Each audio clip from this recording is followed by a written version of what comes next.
देखो ये inverse trigonometric function दे दिया, इन्वर्स ट्रिग्नोमेट्रिक फंक्शन को डायरेक्ट डिफरेंशिएट मत करना, आंसर तुम जहाँ चाहिए आंसर तुम्हें, वहाँ तक तुम पहुँच नहीं पाओगे और पहुँचना भी है तो बहुत कैलकुलेशन, बहुत सारी चीज़ें उसमें तुम्हें करनी पड़ेगी तब जाकर तुम उस आंसर तक पहुँचोगे।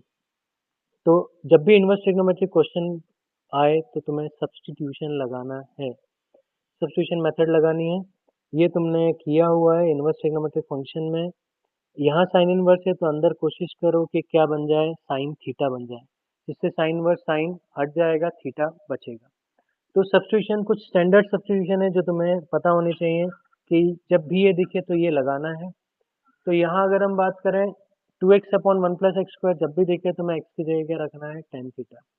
या सिंपल सी बात करें तो 1+x² जब भी दिखे तो मैं या तो tan थीटा या cot थीटा पुट करना है। यहाँ tan थीटा इसलिए पुट करेंगे, x equals to tan theta put, क्योंकि ट्रिग्नोमेट्री में हमने एक फॉर्मूला पढ़ा है, अगर मैं इसको tan थीटा रखता हूँ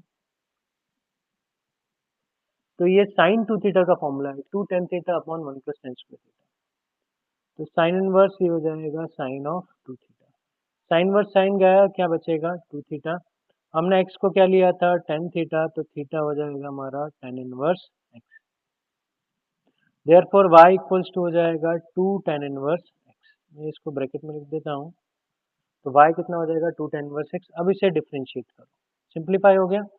अब डिफरेंशिएट करो, ठीक है। तो डायरेक्ट डिफरेंशिएट कभी मत करना, सिंप्लीफाई करके डिफरेंशिएट करना। और सिंप्लीफाई करने के लिए यही दिमाग लगाना है कि अगर बाहर साइन इनवर्स है तो अंदर साइन बनाना है, बाहर कॉस इनवर्स है तो अंदर कॉस बनाना है, बाहर tan इनवर्स है तो अंदर tan बनाना है। उसके लिए कुछ स्टैंडर्ड सब्स्टिट्यूशंस हैं, मैं उस पे अलग वीडियो बना दूंगा, आईटीएफ जब मैं लूंगा तो क्या दिखे तो क्या पुट करना है वो सब मैं वहाँ बताऊंगा। थोड़ा यहाँ भी मैं तुम्हें आइडिया दे ही रहा हूँ।